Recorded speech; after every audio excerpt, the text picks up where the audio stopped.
E nós estamos de volta com o Jornal da Cultura, agora na companhia dos nossos comentaristas. Ricardo Senes, economista e doutor em Ciências Políticas, e Érica Bechara, mestre e doutora em Direito Ambiental. E lembrando que você pode mandar perguntas e fazer comentários pelo Twitter na hashtag Jornal da Cultura.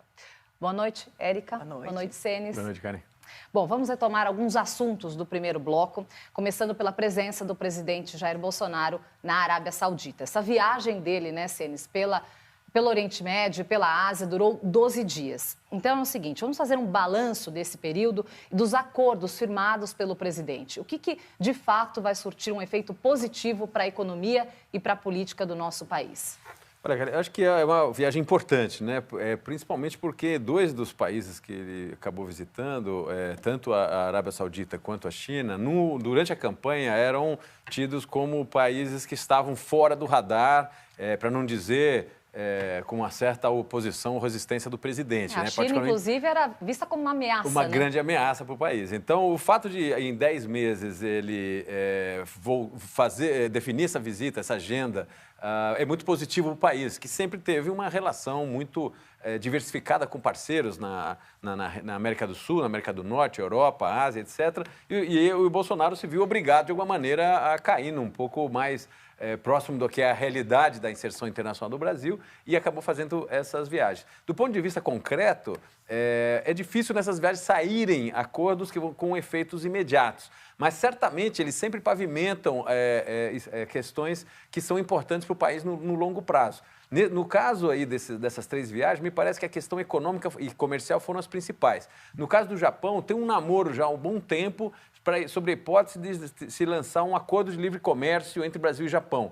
Então, eu acho que essas conversas avançaram, não está definido, mas é possível que tenha se dado um passo a mais. No caso da China, o impacto principal é na questão das commodities que são agrícolas, né, a parte de carnes, né, de proteínas animais e depois a parte de minérios. A questão mais difícil sempre está na área de commodities agrícolas e carnes, com barreiras fitossanitárias, etc., e que tiveram avanços importantes. E, finalmente, na Arábia Saudita, que é um grande consumidor brasileiro de produtos brasileiros, também de agro, inclusive, ali se sacou uma possibilidade que está ainda muito em aberto, que é essa questão dos 10 bilhões de investimento do Fundo Soberano Saudita. Essas promessas são sempre muito vagas, mas o fato de terem sido feitas já é um passo importante. Então, eu acho que teve um saldo bastante positivo. Tá certo. Agora, Érica, o Bolsonaro disse hoje que realizou aí o sonho de boa parte das mulheres, que é passar o dia com um príncipe. Bom, nem sei se toda mulher tem esse sonho, claro. E esse tipo de fala é que define quem são os apoiadores e quem realmente não apoia o nosso presidente? Bom, cara, eu acho que primeiro o presidente precisa conhecer melhor a mulher do século XXI. Tudo bem que ele vai dizer que era só uma brincadeira, mas é aquela brincadeira que coloca a mulher naquele lugar, mais uma vez, do qual ela quer sair, ou muitas já saíram. Então, é uma brincadeira infeliz, né? O conto de fadas da mulher que quer encontrar o seu príncipe. Mas pior, um príncipe de um país reconhecidamente que tolhe a liberdade da mulher. A mulher é vista como um ser, talvez, de segunda categoria. Então, assim, que mulheres nós queremos esse ponto? Mas eu até diria que, você perguntou se isso distingue, né, quem apoia, quem não apoia. Essa linha, né, das falas bombásticas, meio desastradas, meio estranhas, para não dizer outra coisa, a gente vê em outros personagens, né, outras pessoas do governo, né? Eu estava aqui pensando no ministro da Educação, por exemplo, que faz umas aparições, né, bem diferentes, com o óculos lacrador, dançando Singing in the Rain, né? Uhum. E o ministro do Meio Ambiente também, que faz acusação para o Greenpeace, e coisas do gênero. Então, esse é um modelo meio de atuação, meio... Tá, mas a Arábia Saudita, o príncipe, por lá as mulheres são muito podadas, né? Senes, agora vamos falar sobre o vídeo dos leões e das hienas, né? O Marco Aurélio, o ministro do STF, Marco Aurélio Mello, disse que pode ser uma cortina de fumaça para desviar aí a atenção, né, dos áudios do ex-assessor do Flávio Bolsonaro. Você acredita nessa possibilidade? Olha, Karen, só Antes de comentar isso, eu acho que até é uma cortina de fumaça, mas a grande questão é a seguinte, eu tenho falado aqui há um tempo, me assusta muito os ministros da Suprema Corte brasileira, que deveriam ser muito discretos, se jogarem nesse tipo de dar entrevista, comentário político, etc. Não faz parte. O ministro ele tem que se pronunciar pelos seus autos, pelos seus julgamentos e ponto final. Ele não pode entrar na política. Então, dito isso, que eu acho que tem que sempre reforçar, porque no país parece que o ministro da Suprema também quer fazer política, como o procurador quer fazer política. Esses caras têm que ficar na área deles, que é muito importante, sair desse jogo, porque prejudica a instituição da qual eles fazem parte. Bom, dito isso, eu diria o seguinte, é sim uma possibilidade concreta de sempre que você está, de alguma maneira, avançando sobre algum tema sensível do grupo do presidente, ele sai com alguma coisa muito bombástica para desviar a atenção. Obviamente que a história do Queiroz ela é brutalmente mal explicada. Tá certo? A questão do Queiroz, ele linka não só a questão das rachadinhas, etc. O Queiroz ele é vinculado com grupos que são criminosos. Ele está falando dos milicianos, ele está falando com traficantes de arma, é coisa muito pesada. Então, toda hora que o assunto chega aí, ele faz uma brincadeira de absolutamente mau gosto dessa, ele ou quem opera o seu Twitter, que até onde a gente sabe, parece que é o Carlos Bolsonaro, o filho mais novo dele, que com uma liberdade que é uma coisa assustadora, né? Eles brincam com questões que o Brasil demorou séculos para conseguir montar essas instituições.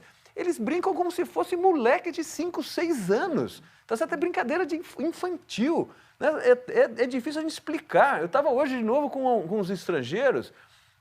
Você não acha palavra, categoria para explicar, porque não é uma questão do cara ser de direita, esquerda, etc. É simplesmente infantil num nível que você fica... Como é que você explica um comportamento em jardim de infância, né? Agora, Ceni, só para a gente finalizar aqui, outra fala polêmica foi do ministro Gilmar Mendes, né? Ele questionou aí se a Lava Jato ainda é necessária, defendeu o fim da Lava Jato. O que o fim da Lava Jato, dessa operação, representaria para o brasileiro hoje? Como que ele ia aceitar isso? Pois de volta na questão, acho que o Brasil não ganha nada tendo uma opinião dessa de um ministro num momento desse. Agora, eu acho que ele está de novo misturando e radicalizando nas opiniões, tá certo? A Lava Jato, sem dúvida nenhuma, foi um avanço importante para o país, na medida em que se organizou diante de uma situação onde tinham vários indícios de que ela era muito grave e muito profunda, se organizou uma força-tarefa para a coisa avançar de maneira importante. Eles tiveram abusos? Tiveram abusos. Acho que está evidente. Falhou o sistema judiciário que não soube cercear esses abusos no momento certo. Agora vai ter que corrigir. Agora, não faz sentido falar para acabar a Lava Jato, né? E foi lido hoje na CPI sobre a tragédia de Brumadinho, que aconteceu no início do ano em Minas Gerais, o relatório sobre um dos maiores acidentes ambientais do Brasil. 252 pessoas morreram e 18 estão desaparecidas. O texto pede o indiciamento de 22 pessoas, entre elas o ex-presidente da Vale, Fábio Schvartzman. O relator da CPI de Brumadinho iniciou a leitura do parecer hoje à tarde. No documento, o deputado Rogério Correa sugere o indiciamento do ex-presidente da Vale, Fábio Schvartzman, e outros 21 diretores, engenheiros e terceirizados pelos crimes de homicídio doloso e lesão corporal dolosa, em decorrência do rompimento da barragem 1 da mina Córrego do Feijão, em 25 de janeiro. O relatório também pede o indiciamento da Vale e da empresa alemã TÜV-SÜD por inúmeros crimes ambientais. Além disso, o texto recomenda o aprimoramento da legislação e dos mecanismos de fiscalização da mineração no país, a reparação dos danos ambientais e humanos e a criação de um observatório para acompanhar e fiscalizar o caso de Brumadinho e de outras barragens em Minas Gerais. Houve um conluio entre a Vale e a TÜV-SÜD para que o lucro não deixasse de vir da exploração da mina e, ao mesmo tempo, a TÜV-SÜD pudesse continuar o trabalho dela de assessoria. Quase 13 milhões de metros cúbicos de rejeitos foram despejados no meio ambiente. A lama deixou 252 mortos. Outras 18 pessoas ainda estão desaparecidas. Segundo a CPI, os representantes da Vale e da consultoria alemã TÜV-SÜD sabiam que a barragem não preenchia os requisitos mínimos de segurança exigidos pela lei. Anomalias na estrutura, infiltrações, vazamento de lama e um problema no sistema de escoamento eram conhecidos desde julho de 2018. 6 meses antes da enxurrada de lama destruir o que encontrou pela frente. O relatório da comissão também indica que a Vale optou por não retirar estruturas como o refeitório e prédios da administração de áreas que poderiam ser soterradas em caso de acidente, mesmo sabendo do risco. Então, nós temos aqui uma entrega muito importante que contribui com o trabalho da Força Tarefa, que foi instalada em Minas Gerais para a investigação das responsabilidades dessas empresas, e nós esperamos que justiça seja feita. A leitura do parecer ainda precisa ser concluída antes da votação. Hoje, o presidente da comissão concedeu vistas coletivas, como prevê o regimento.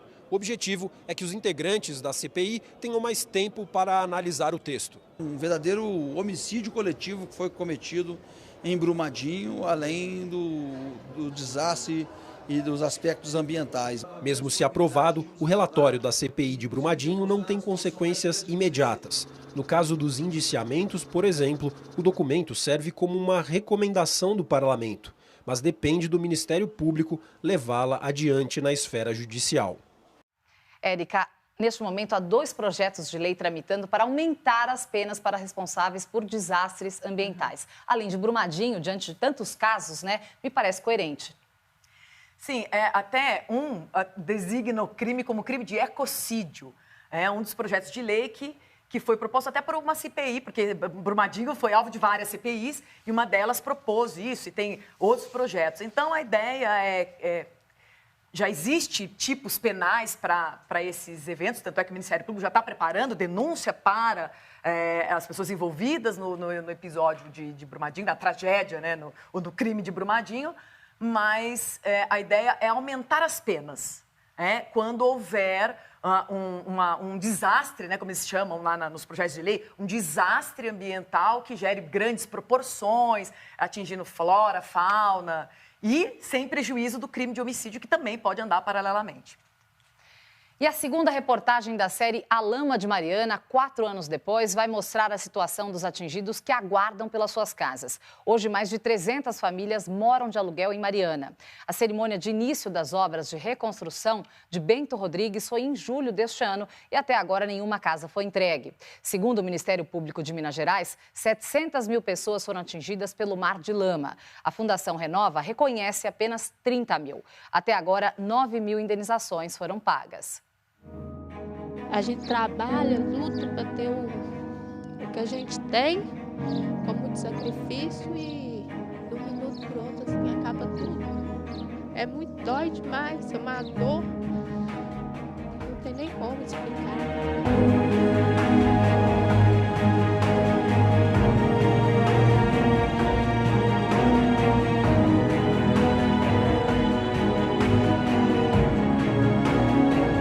4 anos após a tragédia, nenhuma casa foi entregue às 432 famílias que tiveram seus imóveis destruídos pelo tsunami de lama aqui em Bento Rodrigues e no bairro de Paracatu de Baixa, em Mariana, além do distrito de Gesteira, em Barra Longa.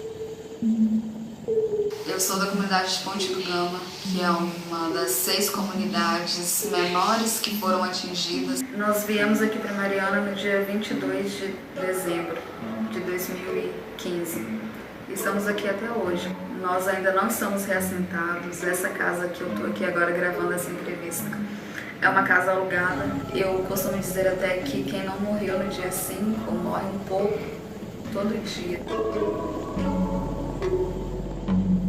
Hoje, quase 4 anos depois, os atingidos ainda têm pouquíssima coisa resolvida, né, na vida dos atingidos em Mariana e no restante da bacia do Rio Doce. Então não tem nenhuma casa construída nos reassentamentos, as indenizações ainda, tem mais de 1.000 pessoas ainda sem receber, né, a indenização. Tem muitas pessoas, mais de 3.000, que ainda não foram nem reconhecidas como atingidos. O prejuízo foi o pomar, a capinheira, pastagem, o curral foi danificado, né? Prometer de fazer outro, já tem que fazer 4 anos, até hoje não fez outro ainda.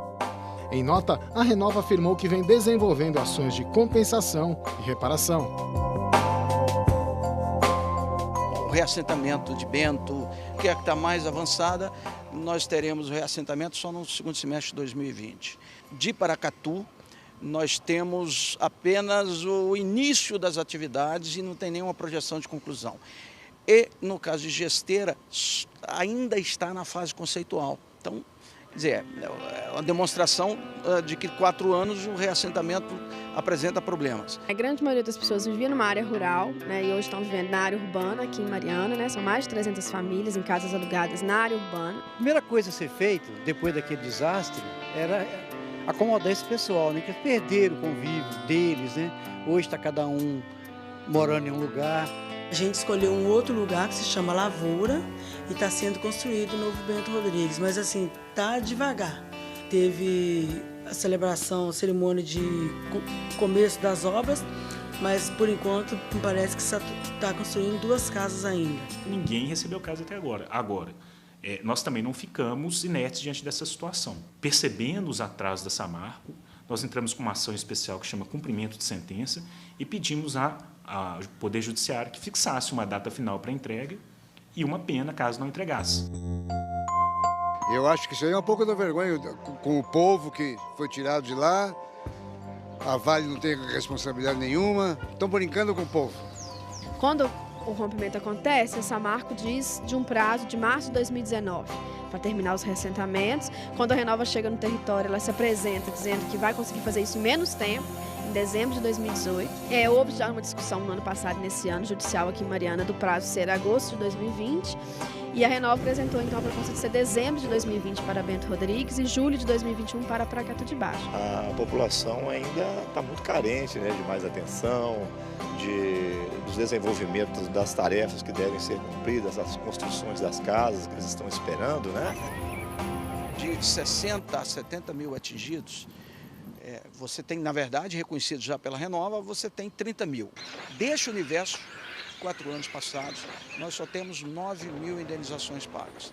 O processo criminal ele corre na Justiça Federal, então nós não temos, enquanto Ministério Público Estadual, atuação na parte criminal. E a gente lamenta que o processo criminal demore tanto, sobretudo com vítimas, em relação a muitas vítimas, que nós estamos falando não só das vítimas fatais, que foram 20, na nossa visão, 19 óbitos de pessoas e um abortamento, estamos falando de mais de perspectiva de 500 mil pessoas sofreram com esse crime. Enquanto não houver uma punição, uma resposta, fica muito difícil da sociedade aceitar. Não esperava, né, viver isso que eu vivi. Hoje não ter minha casa, então me emociona até hoje falar de Bento. E amanhã, na série A Lama de Mariana, 4 anos depois, nós vamos mostrar como está a qualidade da água do Rio Doce, o tratamento e abastecimento em algumas cidades e as consequências para a saúde dos atingidos. Érica, sobre as indenizações, né? Alguns já foram indenizados, outros seguem na espera. Por que muitos acordos ainda não saíram do papel? O sistema judiciário é lento ou tudo isso é muito complexo? E como eles conseguem avaliar quem merece mais e quem merece menos? Bom, primeiro, Karine, não dá nem para imaginar a dor, o sofrimento, a perda dessas vítimas da tragédia. E, claro, quando a gente tem um desastre ambiental como esse, a gente quer reparação integral. Aliás, a lei manda que seja integral e rápida.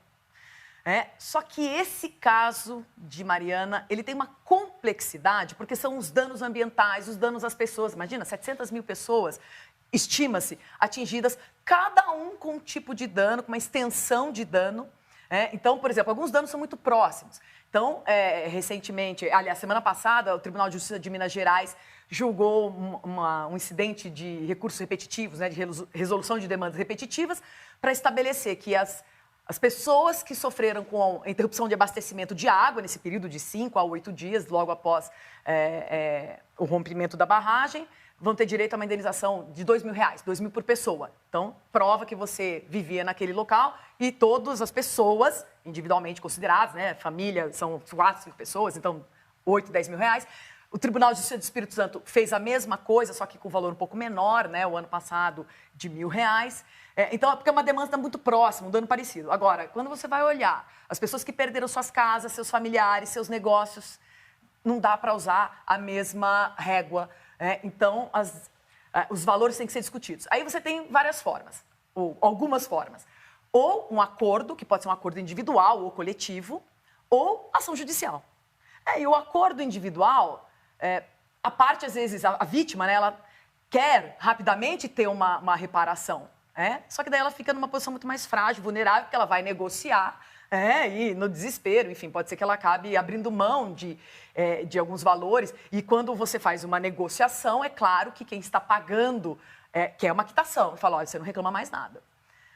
Na negociação coletiva, aí, logicamente, leva mais tempo. E se não funciona a negociação, que é sempre o melhor caminho, aí tem que ir para a ação judicial, que a gente sabe, não é no caso de Mariana ou de Brumadinho. As ações judiciais, por N fatores, que a gente não vai discutir aqui, são lentas. Então, 4 anos, 5 anos é o tempo de uma ação. Por isso que a gente tem que buscar, obviamente, uma boa negociação. E aí, acho que é interessante porque as pessoas estão falando, a Renova está aí para tentar cumprir essas obrigações, mas muitas pessoas estão insatisfeitas. Por isso que eu acho muito interessante esse TAC Governança que foi celebrado o ano passado, que é justamente para fazer uma governança, estabelecer uma governança na Fundação Renova com participação de vários atores. São mais de 60, 70 entidades discutindo essas questões para ver como fazer chegar a reparação mais rapidamente às vítimas. E ainda falando sobre o meio ambiente, o governo decidiu ampliar por mais 2 meses a proibição da pesca de camarões e lagostas em algumas regiões do Nordeste atingidas pelo derramamento de óleo. As manchas voltaram a aparecer em algumas praias. Ilhéus, no litoral sul da Bahia, amanheceu tomada pelo óleo. O local havia registrado as primeiras manchas na semana passada. Hoje, elas voltaram em maior volume. Pequenas quantidades de óleo também foram encontradas em praias da região de Abrolhos. Por causa do risco de contaminação, o governo vai antecipar o período de proibição da pesca de lagostas e camarões e ampliar o seguro-defeso para os pescadores. O benefício, que corresponde a um salário mínimo, será estendido por mais 2 meses. Cada região segue um calendário de seguro-defeso que pode ser de 3 a 5 meses. Aqui em Pernambuco, dos 10 mil pescadores que atuam no estado, apenas 400 trabalham na pesca de lagosta e terão direito a receber o seguro-defeso. Segundo o Ministério da Agricultura, serão disponibilizados 59 milhões de reais para pagamento do benefício. A Marinha não descartou que o óleo chegue ao litoral do Sudeste. Esse óleo que navega submerso o tempo todo, ele só aparece a olho nu na arrebentação das praias. Então, esse movimento dessas manchas submersas, ela não tem uma lógica matemática e aritmética, em tal local vai para tal local. Isso significa e mostra a dificuldade da gente prever para onde essas manchas vão.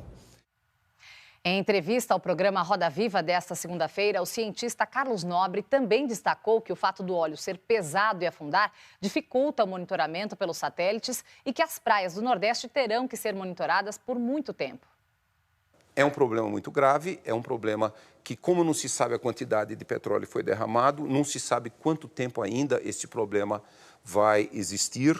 É um problema que ele traz uma dimensão de saúde muito importante também. Todas aquelas praias tradicionais de pesca artesanal e das marisqueiras, ali tem que ser suspensa totalmente a pesca, porque as substâncias desse petróleo contaminam a um nível terrível os alimentos e também o mangue, a vida. Se essas manchas demorarem muito tempo, é importantíssimo que o sistema de vigilância, o sistema de desastres, ele esteja presente lá em toda a costa para monitorar diariamente onde que manchas podem aparecer e ali aquelas populações têm que ser muito protegidas. Se não fizermos isso, o impacto na saúde será terrível.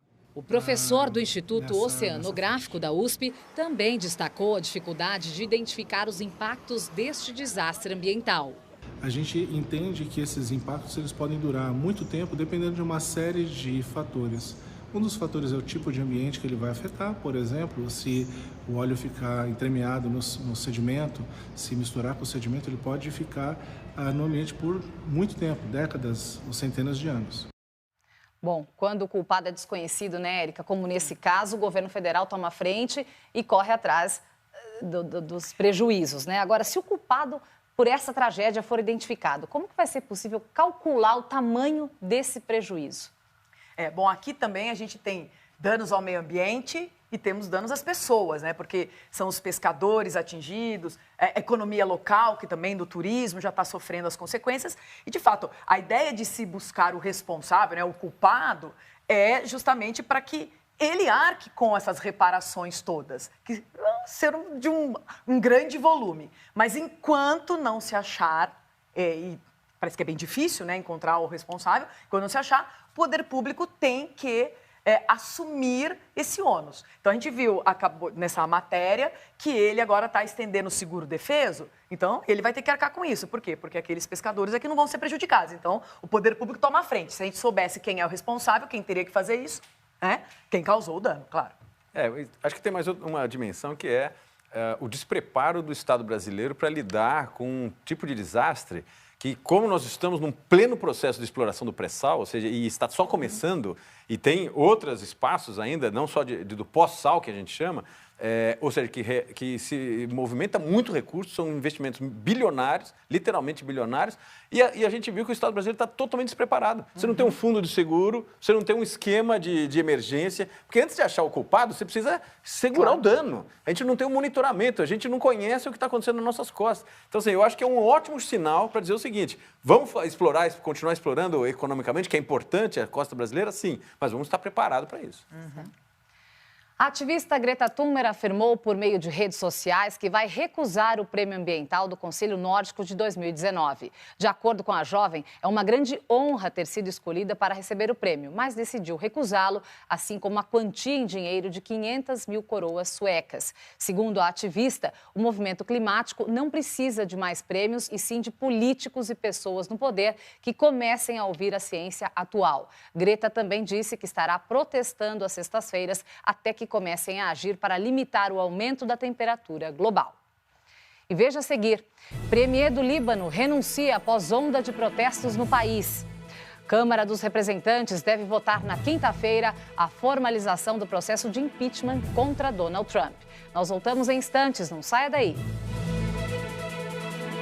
Tinha contato com o meu machismo, né? Teve gente que te chamou de bolsominion, de Barbie fascista, e eu queria deixar muito claro já, você apoiou o Bolsonaro? Claro que não, né? As pessoas ainda não aceitam, às vezes, que você cresceu e pensa sozinha? Pra caramba! Às vezes eu coloco assim no Twitter, tô com cólica. Maísa, você menstrua? Vou fazer 18 anos, a galera achando que eu não menstruei. Se eu não tivesse menstruado, eu teria sérios problemas, né?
Bolsonaro quer fazer as coisas do jeito dele.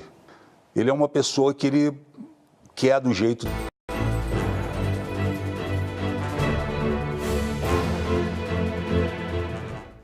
E agora voltamos com as notícias internacionais. A formalização do processo de impeachment do presidente dos Estados Unidos, Donald Trump, será votada na quinta-feira. Em depoimento, o diretor que ouviu a ligação de Trump diz que o pedido poderia comprometer a segurança nacional.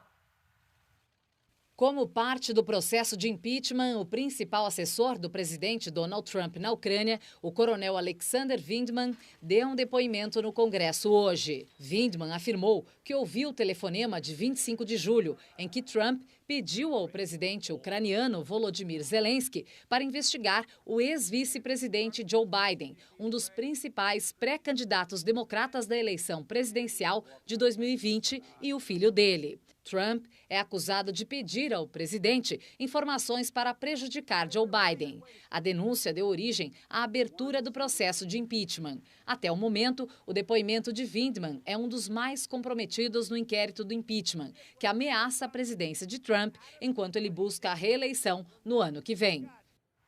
Senes, os republicanos devem mesmo temer um possível impeachment do presidente americano Donald Trump? Olha, cara, o impeachment, o processo de impeachment, tal qual aqui no Brasil, ele é de caráter político, né? Por isso que ele ocorre no Congresso, não ocorre no sistema judiciário. Então, assim, vai ser um braço de ferro entre republicanos e democratas. Agora, o que se sabe é o seguinte, as acusações e os indícios, né, que foram levantados são muito graves, né? O presidente, ele trocou um tema de segurança nacional, um tema militar gravíssimo, lidando com Rússia, né? Porque nós estamos falando da Ucrânia no meio dessa disputa territorial com a Rússia, por uma questão menor, que é investigar o seu competidor eleitoral, ou seja, isso é muito grave esse tipo de ação. Tem provas materiais fortes o suficiente para isso gerar uma comoção, vamos dizer, impossível de ser negada pelos republicanos? Eu acho que ainda não chegamos nesse ponto. Mas os democratas decidiram avançar na Câmara, eles estão maioria, então é possível que esse julgamento ocorra de maneira contrária ao Trump, mas quando for fazer o julgamento final, que é no Senado, e aí é onde tem maioria republicana, muito possivelmente, a não ser que venha de fato uma prova material muito contundente, é possível que os republicanos safem o Trump dessa condenação. Então aí vai ser uma disputa de quem desgasta mais, se é democrata desgastando mais o Trump ou o Trump desgastando mais os democratas. Mas é um jogo político que não é evidente saber o resultado. Tá.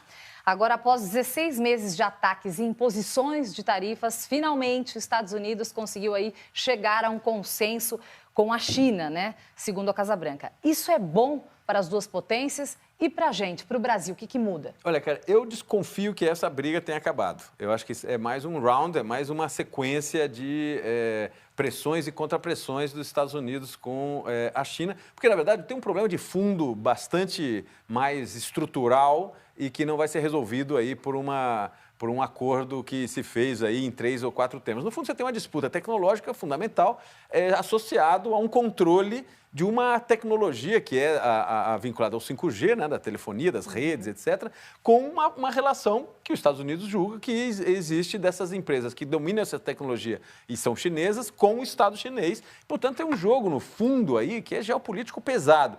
Eu acho que essa briga vai continuar, vai ter outros rounds. O Brasil, ele no curto prazo pode se beneficiar de algumas questões. Então, quando tem um boicote chinês à soja americana, aumenta o preço e a demanda pela soja brasileira.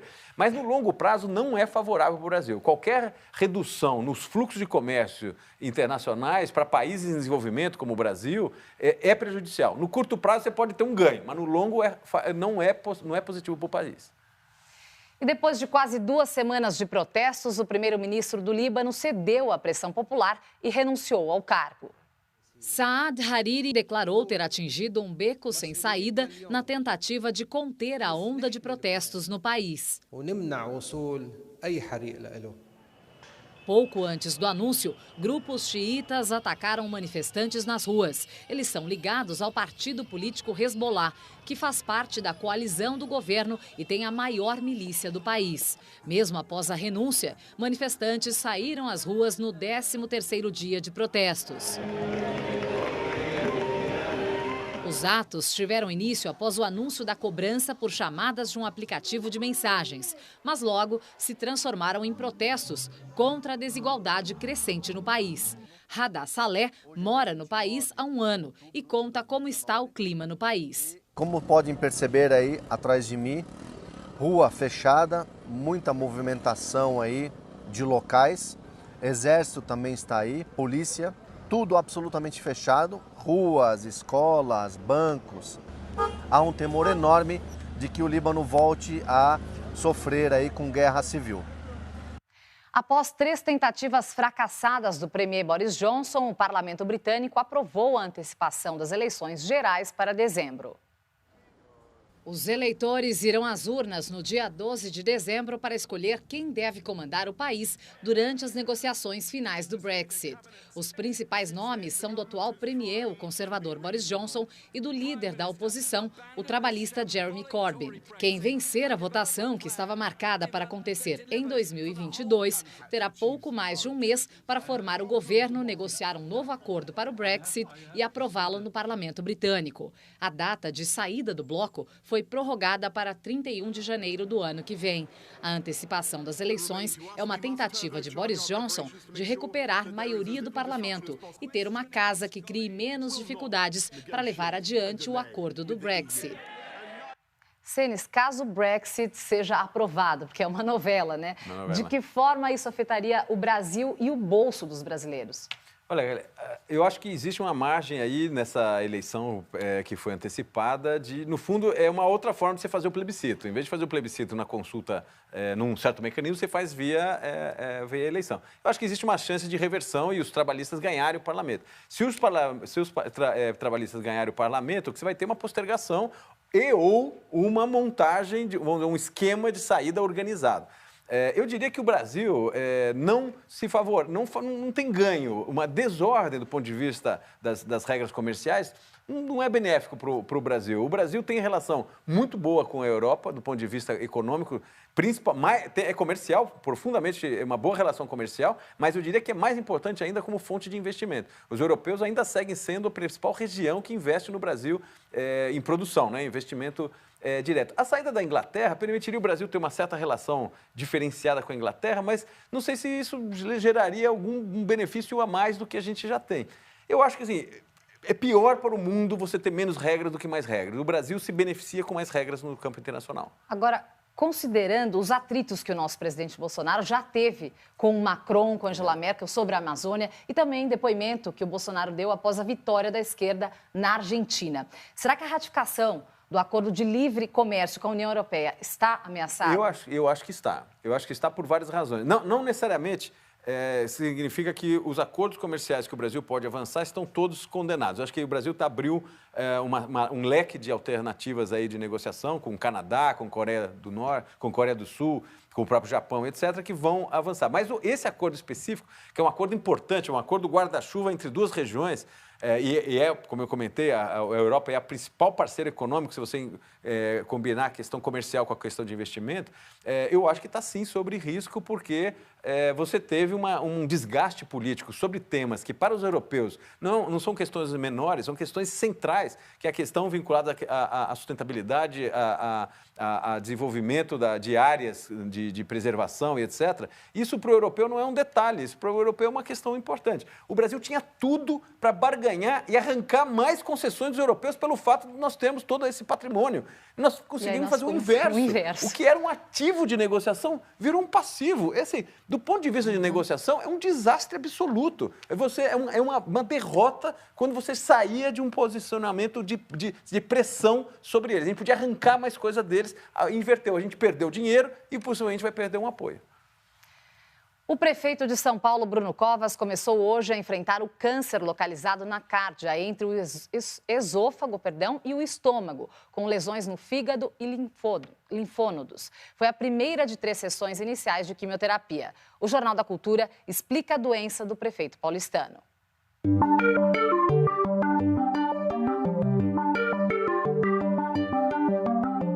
A cárdia é a transição entre o estômago e o esôfago. Ela tem a função de separar o alimento depois que ele entra no estômago do esôfago, para que ele não fique voltando. Temos genes que ajudam, quando você tem alguma mutação, o DNA a se reparar, a se reorganizar. E algumas pessoas nascem com falta desses genes protetores. Essas famílias ficam mais sujeitas, alguns à radiação ultravioleta, a toxinas do cigarro, do álcool ou mesmo de carcinógenos alimentares.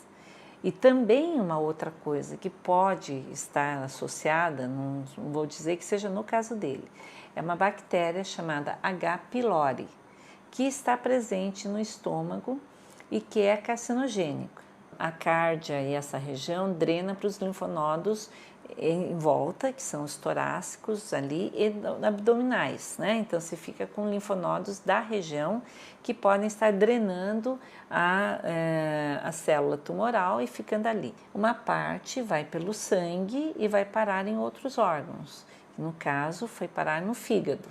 E essa situação faz com que o câncer dele não seja mais localizado. O melhor tratamento para ele no momento não é nem cirúrgico e nem radioterápico, porque o cirúrgico e o radioterápico resolvem o local e não resolvem a distância. O melhor tratamento para ele nesse momento é o tratamento que a gente chama de sistêmico, que é endovenoso e que vai para todos os órgãos. A vontade, o desejo de melhorar, como ele vai lidar com os tratamentos, vai fazer toda a diferença para que ele possa ter uma resposta completa. A seguir, operação da Polícia Federal em São Paulo mira Paulo Vieira de Souza. E Justiça do Rio de Janeiro manda mais uma vez prender Antony Rosa Garotinho. Nós voltamos já já. Procurar, né, um diálogo. Eu acho que nossa obrigação como jornalistas é publicar todos os materiais que estão no interesse público. Ninguém se surpreende com a agenda do presidente Bolsonaro, né? Alguns tentaram se enganar, né? Todos nós sabíamos que a agenda de valores, de costumes, sempre foi a prioridade dele. Mas veja que até o último momento, e esse telefonema do ex-presidente Lula revela exata e precisamente que eu não era, digamos, adepto do golpe.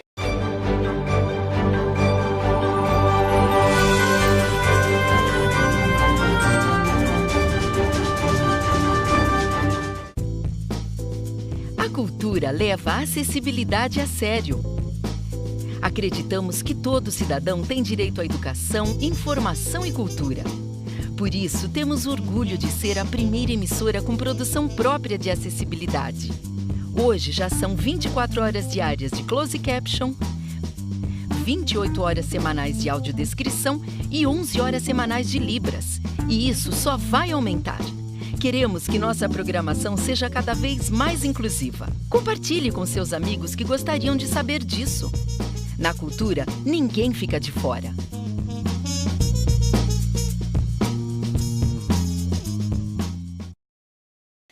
E aí eu acho que relacionamentos não deveriam acabar com você e com aquilo que é a sua essência e com aquilo que é o que você é. O homem brasileiro, ele liberta a mulher dele do serviço doméstico porque ele escraviza as mulheres mais pobres, entende? Então, eu não tinha contato com o meu machismo, né? Teve gente que te chamou de bolsominion, de Barbie fascista. E eu queria deixar muito claro já, você apoiou o Bolsonaro? Claro que não, né? As pessoas ainda não aceitam.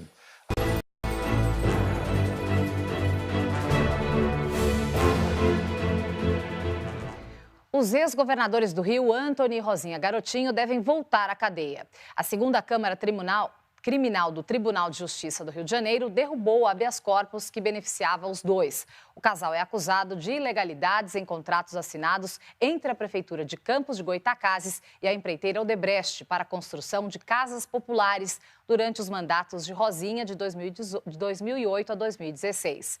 O Ministério Público disse que a prisão preventiva do casal foi pedida por risco de interferência nas investigações. Os mandados de prisão já foram expedidos. A defesa deles informou que considera a ordem de prisão ilegal e arbitrária, baseada em suposições, que irá recorrer da decisão.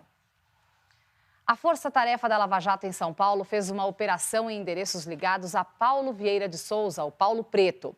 A ação investiga o crime de lavagem de dinheiro praticado por Paulo Vieira com a participação de familiares e prestadores de serviço. Paulo está preso desde fevereiro em Pinhais, na região metropolitana de Curitiba, condenado por desvio de verbas públicas. Ele foi diretor da Estatal Paulista das Rodovias, a Dersa, entre 2005 e 2010. durante os governos do PSDB.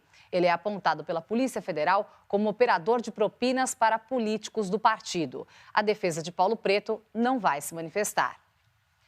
Hoje em dia, os celulares têm um verdadeiro arsenal de utilidades, mas muitas vezes eles falham na sua primeira e básica função: realizar chamadas telefônicas. O número chamado não existe. Por favor, verifique o número discado e tente novamente. Uma falha na rede deixou a linha da Marilza assim, justo no dia do aniversário dela. O meu telefone dava para eles sinal de ocupado, então eles achavam que eu estava recebendo ligações do mundo inteiro, né? Quando você telefona para alguém, o celular emite o número por ondas de rádio, que é captado pela estação mais próxima. Esta estação contacta a central de controle, que conta com um banco de dados atualizado a cada segundo, informando onde está cada aparelho da cidade e então envia o sinal. E se tudo funcionar perfeitamente, completar a ligação. A Anatel é responsável por fiscalizar o trabalho das operadoras de telefonia no Brasil. A qualidade é avaliada seguindo critérios como o índice de chamadas completadas e a taxa de queda de ligações. O tempo para se completar uma chamada também é critério para avaliar a qualidade do serviço. Isso significa que quanto mais você espera para enfim a sua ligação ser direcionada, pior ele é. Isso são eventuais configurações equivocadas da operadora, não necessariamente maliciosas. São erros de configuração que às vezes acontecem, né? E que a gente, quando percebe, tem que atuar para resolver o mais rápido possível. O setor de telefonia lidera as reclamações no Procon de São Paulo. Nos primeiros 6 meses desse ano, foram mais de 13 mil reclamações para a telefonia fixa e 12 mil para a telefonia móvel. As cobranças indevidas estão no topo da lista de quem contrata esses serviços. Por mais que as empresas invistam milhões de reais em tecnologia, eles ainda não conseguem entregar um serviço que o consumidor espera, o que é ofertado. O consumidor, por incrível que pareça, tem ainda problemas básicos de cobrança indevida, de falta de sinal, locais de sombra. E isso é mais triste ainda quando o consumidor procura a empresa e não consegue resolver no saque, forçando esse consumidor a procurar os órgãos de proteção e defesa do consumidor. E agora vamos ver no telão algumas mensagens enviadas na hashtag Jornal da Cultura. A primeira mensagem é da Eliana. Érica, será mesmo possível que seja derrame de um petroleiro? Não é tempo e extensão demais? Não podia ser algum vazamento em área de pré-sal sendo censurada pelo governo? O Robin pergunta, por favor, Senes, onde o Brasil investiria melhor os 10 bilhões de dólares que vêm da Arábia Saudita? E a terceira mensagem do José diz, Senes, o neoliberalismo do Chile ainda é modelo para o Brasil? Senhores, fiquem à vontade para escolher e comentar. Érica? Bom, vou falar com a Eliana. Obrigada pela pergunta, Eliana. Houve aí uma divulgação de uma possibilidade do vazamento de óleo, aliás, do óleo encontrado no litoral nordestino, ter origem no pré-sal.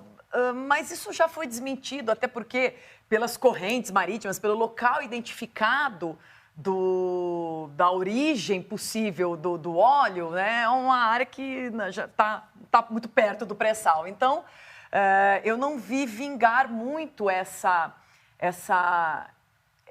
teoria, mas é tudo muito incerto ainda, né? Sabe-se apenas que o petróleo, o óleo, é venezuelano e de um local aproximado de onde ele possa ter se originado. Agora, até saber se é de navio fantasma, navio que foi fazer troca de óleo, isso aí é muito difícil. Não dá para saber.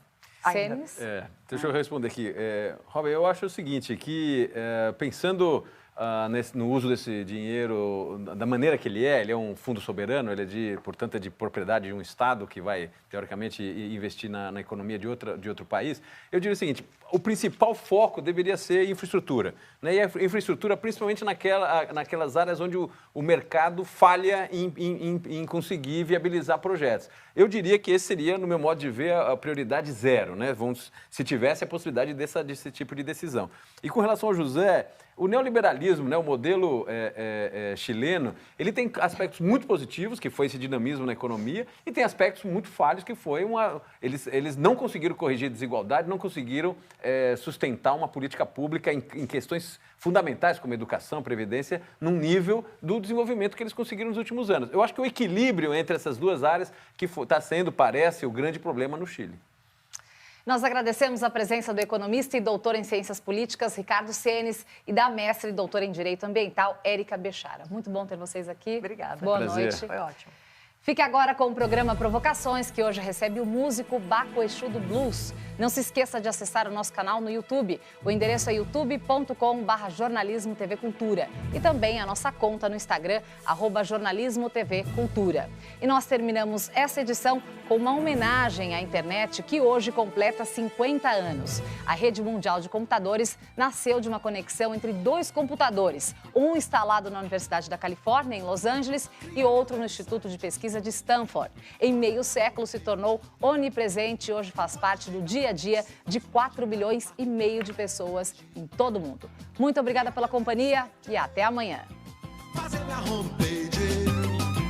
Com quantos gigabytes se faz uma jangada, um barco que veleje nesse infomar, que aproveite a vazante da Infomaré, que leve o muriqui do meu velho orixá ao porto de um disquete de um micro em Taipé, um barco que veleje nesse infomar, que aproveite a vazante da Infomaré.